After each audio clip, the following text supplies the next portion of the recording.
नमस्कार, स्वागत है मेरे यूट्यूब चैनल में। मेरा नाम है अंकित प्रताप। जैसे कि हम लोग अभी तक थिन सिलेंडर के बारे में डिस्कस कर रहे थे, हम लोगों ने थिन सिलेंडर के जो सर्कमफ्रेंशियल स्ट्रेस और सर्कमफ्रेंशियल स्ट्रेन को फाइंड कर लिया था, वॉल्यूमेट्रिक स्ट्रेन फाइंड कर लिया था थिन सिलेंडर केस के लिए, और भी बहुत सारे हमने टॉपिक्स कवर किए थे। आज जो हम कवर करने जा रहे हैं कि अगर सिलेंडर के दोनों एंड पर हेमिस्फीयर अटैच कर दिए जाए, जैसे मान लीजिए एग्जाम्पल के तौर पर अगर सिलेंडर के एंड पे यानी कि ये जस्ट लाइक ए सिलेंडर, और इस साइड हमने क्या किया है हेमिस्फीयर यानी कि जो बॉल होता है, बॉल को हाफ कर दिया जाए, वो यहाँ पर अटैच कर दिया जाए और इस साइड में अटैच कर दिया जाए, या से क्लोज या से क्लोज। और इस सिलेंडर का जो थिकनेस है इसको मैं बोल दे रहा हूँ टीसी, और जो आपका हेमिस्फीयर यहाँ पर अटैच किया गया होगा उसका जो थिकनेस लेंगे हमने उसको मान लिया है कि टीएस। टीएस मतलब thickness of the hemisphere, hemispherical shell, and TC मतलब thickness of the cylindrical shell. अब हमको इसमें एक रिलेशन फाइंड आउट करना है कि क्या कंडीशंस होंगी इसमें, या फिर क्या वैल्यूज आएंगी, किसकी थिकनेस ज़्यादा होनी चाहिए, किसकी थिकनेस कम होनी चाहिए। तो यही हमको फाइंड आउट करना होगा इस केस में, ये इसमें। और एक बात और थोड़ा समझ लेते हैं कि सिलेंडर कभी भी जब हम लोग मैन्युफैक्चर करते हैं या बनाते हैं तो कभी भी वो इस टाइप का नहीं होता। मतलब कहने का ये है, इसलिए इसमें ज्वाइंट नहीं है ना, यहाँ कहीं भी ज्वाइंट्स नहीं है, ठीक है, ना ही सर्कमफ्रेंशियल ज्वाइंट, ना ही लेंथ के अलॉन्ग ज्वाइंट्स मिल रहा है, ठीक है। तो कहने का मतलब ये है कि सिलेंडर कभी भी बनाया जाता है तो यहाँ पर ज्वाइंट्स होता है। ऐसा सिलेंडर नहीं पॉसिबल है कि वो सीमलेस हो, मतलब कि ज्वाइंट्स ना हो। जैसे सिलेंडर की मैं बात करूँ तो यहाँ पर तो क्या है, यहाँ पर ज्वाइंट है, ठीक है। अब यहाँ पर ज्वाइंट होने से होगा क्या कि जब ज्वाइंट नहीं होगा तो उसकी यहाँ पर ज्वाइंट नहीं है तो इसकी एफिशिएंसी क्या होगी, ज़्यादा होगी। एफिशिएंसी का मतलब ये है कि जो स्ट्रेंथ यहाँ पर मिलेगी इसको, जो स्ट्रेंथ यहाँ पर मिलेगी इसको, वो ज़्यादा होगी। लेकिन अगर यहाँ पर ज्वाइंट कर दिया जाएगा तो ज्वाइंट होने पे क्या हो जाएगा कि वो एफिशिएंसी यानी कि वो आपका स्ट्रेंथ आपको नहीं मिल पाएगी। अगर ज्वाइनिंग किया है, क्या कहते हैं आपने, ऑब्वियस बात है वेल्डिंग की है, अच्छी वेल्डिंग की है, लेकिन उसके बावजूद कुछ ना कुछ इफिशियंसी में इसकी जो स्ट्रेंथ है उसकी कम हो जाती है, यानी पहले ही कंपेयर में जब उसमें जॉइंट्स नहीं था। तो ये केस भी हम सॉल्व करेंगे यहाँ पर कि उस केस में सर्कमफ्रेंशियल स्ट्रेस की वैल्यू में क्या इफेक्ट आता है और लॉन्ग स्ट्रेस की वैल्यू में क्या इफेक्ट आता है। ओके, आई थिंक आपको ये बात समझ में आ रही होगी जो मैं बात बोल रहा हूँ कि इसकी जॉइंट्स के ऊपर मैं जो बात बोल रहा हूँ। इसी तरीके से जब आप देखिए, जब यहाँ पर जब आपने इसको इस तरह से ज्वाइंट किया हुआ है, इस तरह से ज्वाइंट किया हुआ है, लेंथ के लॉन्ग ज्वाइंट किया हुआ है, इसको जब ज्वाइंट कर देंगे तो उसको बोलते हैं लॉन्गिट्यूडनल ज्वाइंट इफिशियंसी, यानी इफिशियंसी ऑफ द लॉन्गिट्यूडनल। तो यहाँ पर ये किस पे इफेक्ट डालेगा, ये डालेगा सर्कमफ्रेंशियल स्ट्रेस पर। क्यों? क्योंकि देखिए आपको पता है बहुत अच्छे से कि सर्कमफ्रेंशियल स्ट्रेस किस तरीके से होता है, यानी कि इसके टेंजेंट होता है, और जो लॉन्ग डिस्टेंस होगा वो क्या होगा, ऐसा होता है। यानी कि जब आप सिलेंडर को लेंथ के लॉन्ग ज्वाइंट करते हैं, लेंथ के लॉन्ग ज्वाइंट करते हैं तो सर्कमफ्रेंशियल स्ट्रेस पर इफेक्ट आता है। और जब आप इसको इस तरीके से ज्वाइन करेंगे, जब आप इसको इस तरह से ज्वाइन करेंगे तो कैसे ज्वाइन कर रहे हैं, यानी कि आप इसकी सर्कमफेरेंस को इसकी सर्कमफेरेंस ज्वाइन करेंगे, तो यानी कि इस तब किस पे इफेक्ट आएगा, तब आएगा इसकी लॉन्गिट्यूडनल स्ट्रेस पे इफेक्ट आएगा। बात समझ में आ रही है? यानी कि जब आप इसको सर्कमफ्रेंसली ज्वाइन करते हैं सिलेंडर को तो इफेक्ट किस पे आता है, लॉन्गिट्यूडनल स्ट्रेस पे इफेक्ट आएगा, ठीक। क्योंकि आपने ज्वाइन किया हुआ इसको सर्कमफ्रेंसली, तो यहाँ पर जब आप यहाँ पर भाई यही तो स्ट्रेस निकालते हैं, तो यहाँ पर जहाँ पर ज्वाइंट किया हो यहाँ पर जो आपका लॉन्गिट्यूडनल स्ट्रेस होगा उसकी वैल्यू इफेक्ट आ जाएगा कि यहाँ पर ज्वाइंट कैसा है, यहाँ पर ज्वाइंट, क्लियर। सिमिलर उसी तरीके से जब आप लॉन्गिट्यूडनल ज्वाइंट बनाते हैं तो उस केस में सर्कमफ्रेंशियल स्ट्रेस पे इफेक्ट आता है, क्योंकि आपने इसको ज्वाइंट कैसे किया हुआ है, लेंथ के लॉन्ग ज्वाइंट किया हुआ है। ओके, चलिए अब इसको जहाँ तक मुझे लगता है ये छोटा सा कंसेप्ट था जो मैंने आपको बताने की कोशिश की है, तो आपको ये चीज़ समझ में आ गई होगी। तो अब हम लोग आते हैं जो डेरिवेशंस या जो भी हमारी कंडीशंस है उस पर सॉल्व करते हैं, ये कंटिन्यू करते हैं उसको, चलिए शुरू करते हैं। जो मैं यहाँ पर बताने वाला था कि क्या है, अगर देखिए सिलेंडर है और सिलेंडर के दोनों एंड पे क्या लगा दिया गया, एक हेमिस्फीयर अटैच कर दिया गया है। तो यहाँ पर सिलेंडर का जो थिकनेस लिया गया है उसको मैंने टीसी बोल दिया है, जो स्पेयर का हेमिस्फीयर का जो थिकनेस उसको मैंने टीएस बोल दिया है। तो मुझे यही फाइंड आउट करना है कि किसका थिकनेस कम रहेगा, किसका थिकनेस ज़्यादा रहेगा। तो देखते हैं, कंडीशन सॉल्व करेंगे इसके। तो देखिए यहाँ पर एक मैंने थिन सिलेंडर ले लिया है, ओके। उसके बाद ये आपका क्या ले लिया मैंने, हेमिस्फीयर ले लिया, दोनों एंड पे अटैच कर दिया है। इसका इंटरनल डायमीटर दोनों के लिए सेम लिया गया है, चाहे वो हेमिस्फीयर हो चाहे वो सिलेंडर हो। लेकिन ध्यान रखिएगा ये थिन सिलेंडर की मैं बात कर रहा हूँ, इससे जो सिलेंडर है वो कौन सा है, थिन सिलेंडर की बात कर रहा हूँ।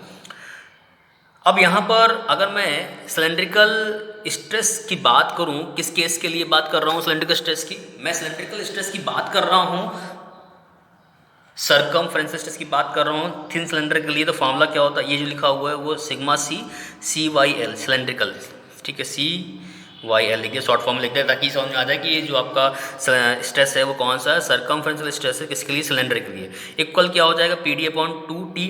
अब t यहाँ पर होता है, वहाँ पर मैंने t को यहाँ पर टीसी मैंने इसलिए बोल दिया है क्योंकि दो यहाँ पर हेमिस्फीयर भी हो सिलेंडर भी है, इसलिए मैंने यहाँ पे इसको क्या बोल दिया, टीसी बोल दिया। ओके, अगर मैं सिलेंडर के केस में लॉन्गिट्यूडनल स्ट्रेस की वैल्यू को फाइंड आउट करूँ, लॉन्गिट्यूडनल स्ट्रेस की वैल्यू को अगर मैं फाइंड आउट करूँ तो वैल्यू क्या आती है, sigma equal to p d upon 4t/c। Okay, तो ये भी क्या कहते हैं किसके लिए निकाला गया है, लॉन्गिट्यूडनल स्ट्रेस निकाला गया किसके लिए, सिलेंडर केस के लिए। अगर मैं सरकमफ्रेंशियल स्ट्रेन की बात करूँ तो सरकमफ्रेंशियल स्ट्रेन निकल के आता है sigma C upon E minus का म्यूटम सिग्मा एल अपॉन ई। अब यहाँ पर जो सिग्मा सी है उसको यहाँ पर 1 लिखा आ गया ना, तो ये किसके लिए, ये जो सरकमफ्रेंशियल स्ट्रेस है वो कौन सा है, सिलेंडर वाला है।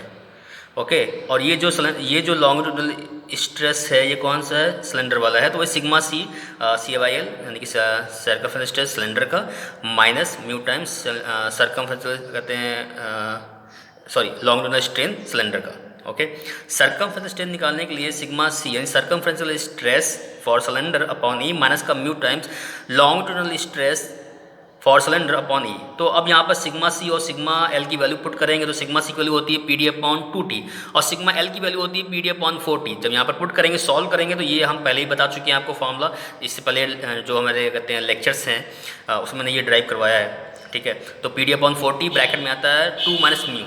अब देखो 2 माइनस म्यू, अब यहाँ पर देखो टी की जो बात करें तो टी यहाँ पर कौन सी बात कर रहे हैं, हम निकाल रहे हैं सरकमफेरेंशियल स्ट्रेन, किस लिए निकाल रहे हैं, सिलेंडर के केस के लिए निकाला हुआ। तो यहाँ क्या लगाना पड़ेगा, टी लगाना पड़ेगा। ओके, इतनी बात क्लियर हुई। तो इतनी बात क्लियर अगर हो गई है तो फिर हम इसके बाद बात आगे बढ़ते हैं। हम क्या निकालेंगे, हम इसके बाद निकालेंगे सरकमफेरेंशियल स्ट्रेस निकालेंगे किसके लिए, हेमीस्फीयर के पोर्शन के लिए। अब देखिए हेमीस्फीयर का मैंने डेरिवेशन अभी आपको नहीं कराया है, तो ये आपको मैं नेक्स्ट लेक्चर में इसी का मैं कराऊंगा, तो बेफिक्र रहिए। अभी जितना बता रहा हूँ उतना कंसेप्ट को समझ लीजिए, उतना तैयार रखिए, बाकी आपको बहुत ही ईजी वे में ये चीज़ आपको मिल जाएगी। ठीक है, नेक्स्ट लेक्चर में ही मिलेगी। ठीक है, उसका मैं कहते हैं वीडियो डिस्क्रिप्शन बॉक्स में मैं डाल भी दूंगा और वैसे भी आपको नेक्स्ट लेक्चर मिल ही जाएगा, इसका इसी का मिलेगा। ओके, तो अभी मैं बता दे रहा हूँ कि सरकमफेरेंशियल स्ट्रेस अगर फाइंड आउट करना होता है हेमीस्फीयर के केस में तो वैल्यू मिलती है पी डी अपॉन 40 होती है। अब जो थिकनेस यहाँ पर मैंने मान रखा है हेमीस्फीयर के केस में वो टी एस मैंने मान रखा, तो मैंने यहाँ पुट कर दिया। ओके, सरकमफेरेंशियल स्ट्रेन अगर मैं बात करूँ तो देखिए हेमीस्फीयर का मतलब अगर मैं बात करूँ तो ये एक ऐसे अगर हेमीस्फीयर है तो दो अगर हेमीस्फीयर को मिला दिया जाए तो एक बॉल बन जाएगा, स्फीयर बन जाएगा। अगर वही स्फीयर को हमें सॉल्व करना होगा, जो मैं नेक्स्ट लेक्चर की बात कर रहा हूँ, तो उसको मैं वहाँ पर एक्सप्लेन कर दूंगा बहुत अच्छे तरीके से।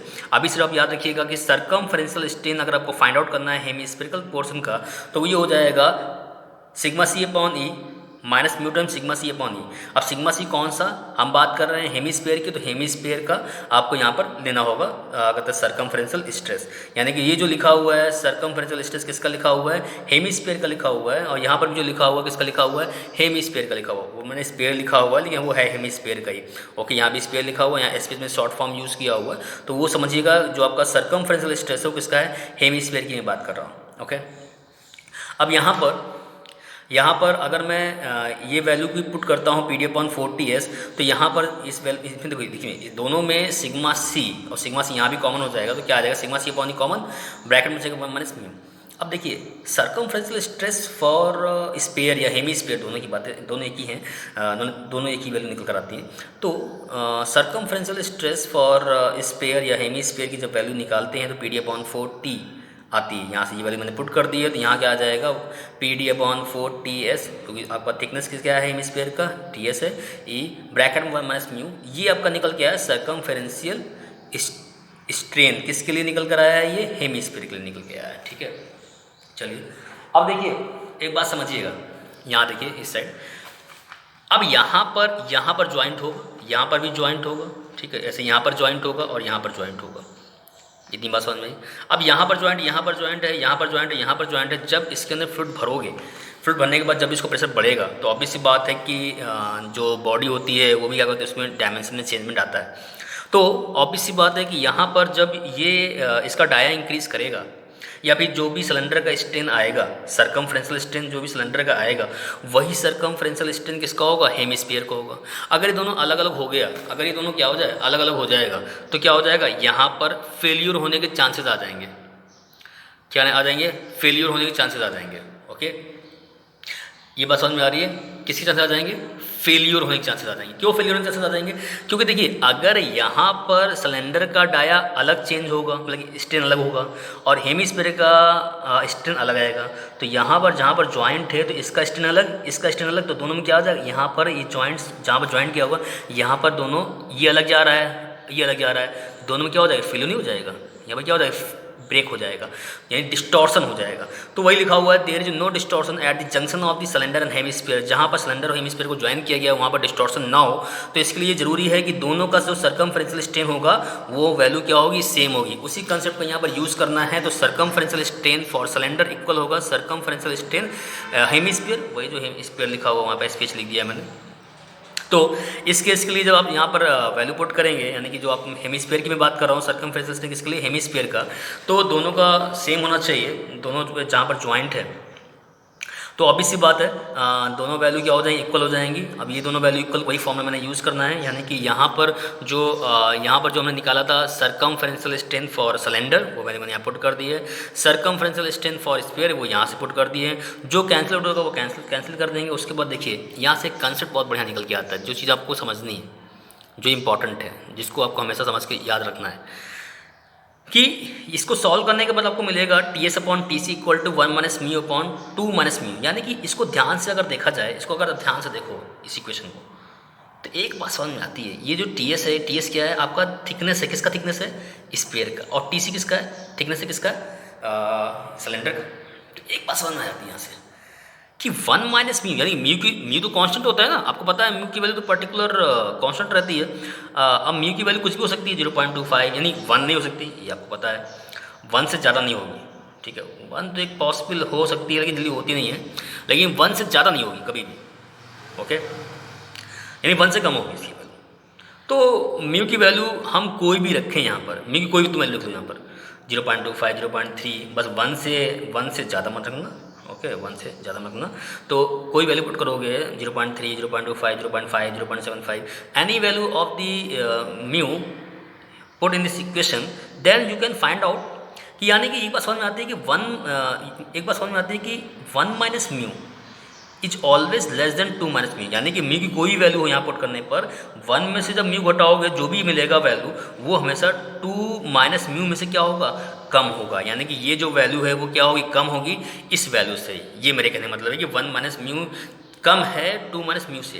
तो इससे एक बात समझ में आती है, जब ऐसी बात है कि इसकी वैल्यू कम है और इसकी वैल्यू क्या होगी, ज़्यादा होगी, तो यानी कि एक बात क्लियर हो जाएगा यहाँ पर कि हम तुम्हें एग्जाम्पल सॉल्व दिखाए दें, थोड़ा सा बता देंगे तो आपको चीज़ें क्लियर हो जाएंगी। देखिए जैसे यहाँ पर मैं ये बात कह रहा हूँ कि T S divide by T C equal to 1 minus mu और 2 माइनस म्यू, ये तो समझ में आ जाएगा आपको बहुत अच्छे से। अगर मैंने मान लो म्यू इक्वल टू ले लिया 0.3 ले लिया, तो T S divide by T C equal आएगा यहाँ पर 0.7 आ जाएगा, आई थिंक यहाँ आ जाएगा 1.7, ये आएगा, राइट, यही आएगा। अब देखिए 1 में से 0.3 घटाओ 0.7 आएगा, 2 माइनस 0.3 करो तो कितना आएगा, 1.7 आ जाएगा। अब देखिए यहाँ से एक बात समझ में आती है कि अगर मैं यहाँ से T C upon T S लिख लूँ तो मैं 1.7 अपॉन 0.7 लिख पाऊँगा, यानी कि 17/7 लिख पाऊँगा। अब इसको सॉल्व किया जाए तो 7 टू 14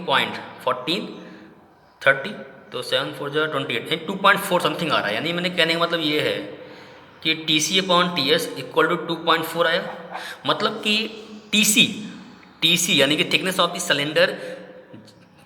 सिलेंडर ज़्यादा है किससे, थिकनेस ऑफ द स्पेयर के, कितना था 2.4। ये तो तब है जब आपने म्यू इक्वल टू 0.3 लिया हुआ है। तो मेरे कहने का मतलब यहाँ पर ये है कि कोई भी म्यू की वैल्यू पुट करेंगे तो पुट करने पर हमेशा ये वैल्यू कम रहेगी इस वैल्यू से, और अगर ऐसा है तो ये बात मैं कह पाऊँगा कि जो थिकनेस है सिलेंडर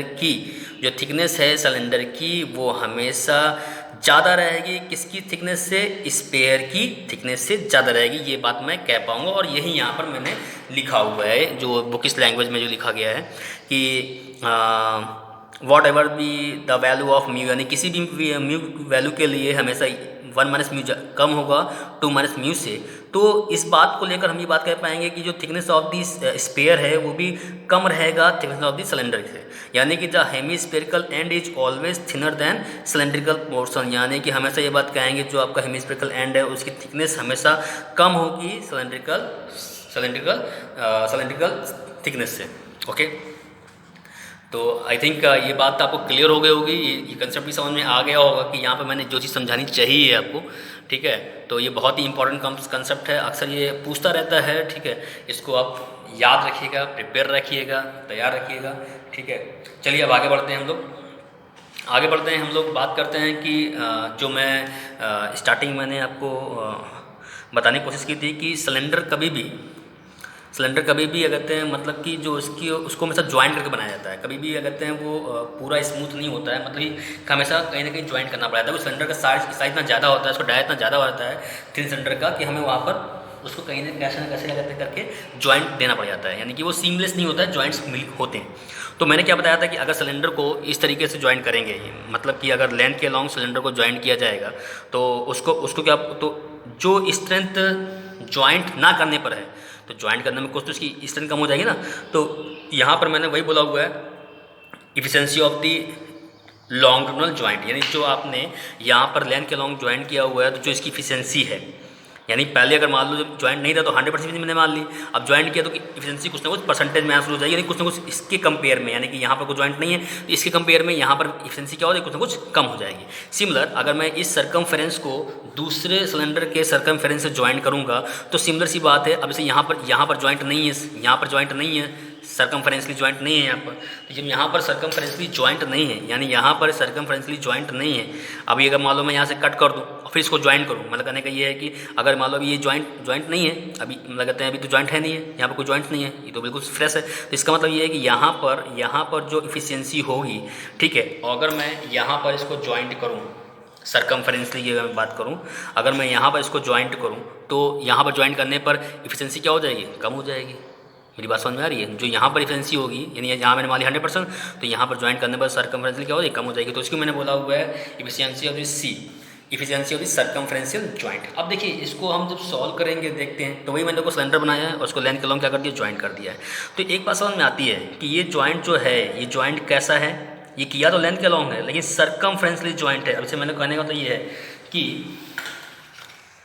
जैसे ये है, ये आपने ज्वाइंट कर लिया, ये ज्वाइंट कर लिया, तो यहाँ इस पॉइंट पर जब आप निकालोगे सर्कमफेरेंशियल ज्वाइंट, यहाँ पर निकालोगे सर्कमफेरेंशियल ज्वाइंट, इस टेंजेंट होता ना, इस पर निकालोगे सर्कमफेरेंशियल ज्वाइंट तो क्या आएगा, PD/2T आएगा। ओके, लेकिन जैसे ही यहाँ पर निकालोगे जहाँ पर आपने इसको ज्वाइंट किया हुआ है वेल्डिंग के थ्रू या किसी थ्रू, रिविट के थ्रू, कैसे भी ज्वाइंट किया हुआ है, तो यहाँ पर मान लेते हैं कि मैंने कि रिविट लगा रखी है। ओके, तो रिविट लगाने पर क्या आ जाएगा, रिविट लगाने पर यहाँ पर वो एफिशिएंसी यहाँ पर नहीं मिल पाती है। ओके, जब वो एफिशिएंसी यहाँ पर नहीं मिल पाएगी तो यहाँ पर हम जब ज्वाइंट निकालेंगे, यहाँ पर जब सर्कमफेरेंशियल स्ट्रेस की वैल्यू निकालेंगे तो यहाँ पर वो ज्वाइंट नहीं है, जब वो ज्वाइंट नहीं है तो इसीलिए सर्कमफेरेंशियल स्ट्रेस पे क्या आ जाएगा, इफेक्ट आ जाता है। तो यहाँ से अगर मैं देखूँ कि बस्टिंग फोर्स की अगर मैं बात करूँ तो बस्टिंग फोर्स इक्वल क्या हो जाएगा, रेस्टिंग फोर्स होता है। तो बस्टिंग फोर्स का मतलब यही कि सिलेंडर है, सिलेंडर का बस्ट हो रहा है तो 2 पार्ट में स्टेप ब्रेक हो गया, तो यहाँ का जो प्रेशर था तो उसको मैंने एरिया से मल्टीप्लाई करना है, तो यहाँ का मैंने क्या लेना है, प्रोजेक्टेड एरिया लेना है, तो P/dl वही फॉलो। और जो रेस्टिंग फोर्स था जो यहाँ पर इस थिकनेस में जो यहाँ पर सिग्मा सी और यहाँ पर सिग्मा सी लगता है, तो सिग्मा सी स्ट्रेस हो गया मल्टीप्लाई बाई एरिया इसका, तो क्या हो जाएगा, यहाँ से लेकर यहाँ तक लेंथ L हो गया और इसकी थिकनेस T, तो L/T हो जाएगा, ये एरिया हो गया। अब यहाँ भी है, यहाँ भी तो 2 से मल्टीप्लाई कर देंगे, तो वही किया है 2 multiply by sigma C multiply T/L, ये हमारा क्या होगा, रेस्टिंग फोर्स हो गया। बट आपको पता है कि पहले यहाँ पर क्या था, पहले यहाँ पर ज्वाइंट जब नहीं था तो ये जो वैल्यू ना इफिशिएंसी वाली, ये भी नहीं आती है। अब यहाँ पर क्या है कि इसको आपने ज्वाइंट किया हुआ है तो यहाँ पर क्या आ जाएगा, ये लॉन्गिट्यूडिनल ज्वाइंट इफिशिएंसी यहाँ पर आ जाएगी। ठीक है, efficiency of the longitudinal joint, तो वो कितनी भी है उस पर डिपेंड करेगा, जितनी वैल्यू दे रखी होगी 90%, 80%, 85%। ठीक है, अब रिविट ज्वाइंट है तो यहाँ पर अगर हैं एफिशिएंसी कुछ ना कुछ कमी हो ही जाती है, स्ट्रेंथ कुछ ना कुछ कम हो जाती है। तो उसी को मैंने यहाँ पर यूज़ किया हुआ और सिग्मा सी की वैल्यू जब मैंने निकाली तो क्या मिली, इनको PD/2 2t sigma 2t PD upon 2 times thickness multiplied by efficiency of the longitudinal joint, ये फॉर्मूला निकल कर आ गया। सिमिलर अगर मैं सिलेंडर को सरकमफ्रेंसली ज्वाइन करता हूँ, अगर मैं सिलेंडर को इससे ज्वाइन करता हूँ इस तरीके से, तो यहाँ पर मैं रिवेट लगाऊंगा, यहाँ पर ऐसे लगा क्या रिवेट लगा दूंगा, यहाँ पर रिवेट सब लगे तो रिवेट लगा दूंगा, तो ये ज्वाइंट हो जाएगा, ठीक है। या फिर आप कैसे भी ज्वाइन कर लें। तो कहने मतलब ये है कि अब वो स्ट्रेंथ तो रह नहीं जाएगी, ठीक है। तो अब देखिए सिलेंडर का यहाँ ही बंद होगा और इस साइड से ही बंद होगा। जब बंद होगा तो अब दोनों एंड प्रेशर लगेगा, तो वही यहाँ पर मैंने प्रेशर ऑन दी एंड्स, यानी यहाँ पर मैंने प्रेशर फोर्स फाइंड आउट किया हुआ जो दोनों एंड पर लग रहा है, वही तो आपका रेस्टिंग वो जो बराबर होगा रेस्टिंग फोर्स के, वही तो इसको ऐसे बढ़ने से रोकेगा। कौन रोकेगा? जो यहाँ पर जो लॉन्गिट्यूडनल स्ट्रेस होता है, इसको बोलते हैं आप एक्सियल स्ट्रेस, वही तो इसका अपोज करता है, इसको बढ़ने से रोकेगा। तो यहाँ पर जो क्रिएट होगा तो वही हो जाएगा आपका रेस्टिंग फोर्स, इस प्रेशर फोर्स को रोकने के लिए जो कि इस एंड पर लग रहा होगा। ये मैं आपको पहले ही बता चुका हूँ, ये कंसेप्ट आपको पता है। तो यहाँ पर आपको बताया है मैंने कि अब क्योंकि यहाँ पर सर्कमफ्रेंसली मैंने जॉइंट लगा दिया है, इसीलिए जब रेस्टिंग फोर्स को मैं निकालूंगा तो पहले हम ये इस्तेमाल करते थे, लेकिन अब क्या है कि इसकी इफिशिएंसी इस्तेमाल करनी पड़ेगी, क्योंकि ये पहले माना था ये कहीं जॉइंट ही नहीं है। अब जॉइंट है तो ऑब्वियस सी बात है, कुछ स्ट्रेंथ क्या हो जाएगी, कम हो जाएगी। तो उस स्ट्रेंथ को परसेंटेज में दिया जाएगा। कौन सी परसेंटेज में? इफिशियंसी ऑफ सर्कमफ्रेंशियल जॉइंट, यानी कि जॉइंट इफिशियंसी कौन सी है? सर्कमफ्रेंशियल। तो इसी से मैंने मल्टीप्लाई कर दिया है। तो अब इसको आप सॉल्व करोगे तो sigma L equal to PD upon 40 efficiency of the circumferential joint. Okay, तो यहाँ से दो फॉर्मूले आपको मिलते हैं। ये फॉर्मूले बहुत ही इंपॉर्टेंट हैं, इसको भी आपको तैयार रखना पड़ेगा, ठीक है। तो यहाँ पर अब रही बात, तो मैं आपको बताना चाह रहा था कि स्पेयर के बारे में, कि स्पेयर में जो मैंने चीज़ें बताई थी आपको, तो उसको मैं अभी नेक्स्ट लेक्चर में आपको बताऊंगा। तो प्लीज़ अगर वीडियो को जो लाइक जरूर कर दीजिएगा, ताकि मैं उसको जल्दी से जल्द अपलोड कर पाऊँ। कि स्पेयर के केस में अगर थिन स्पेयर है तो उस केस में जो आपका सर्कमफ्रेंशियल स्ट्रेस की जो वैल्यू हम निकालते हैं PD अपॉन 40, वो कैसे निकालते हैं। ओके, तो इस वीडियो को जरूर लाइक करिएगा, मैं अपलोड कर दूँगा वीडियो वो भी। अगर आप ज़्यादा सब्सक्राइब और लाइक करेंगे वीडियो को तो मैं आगे भी वीडियो अपलोड करता रहूँगा। चलिए, इसको फ़िलहाल इस कंसेप्ट को समझ में आ गया है तो इसको देखिए और उसके बाद इसके न्यूमेरिकल सॉल्व करिए, क्योंकि मैंने ये कंसेप्ट आपको क्लियर कर दिया है। अब बाकी जो आपका स्पेयर वाला केस है उसको मैं आपको नेक्स्ट वीडियो में एक्सप्लेन कर दूँगा। Okay, thank you.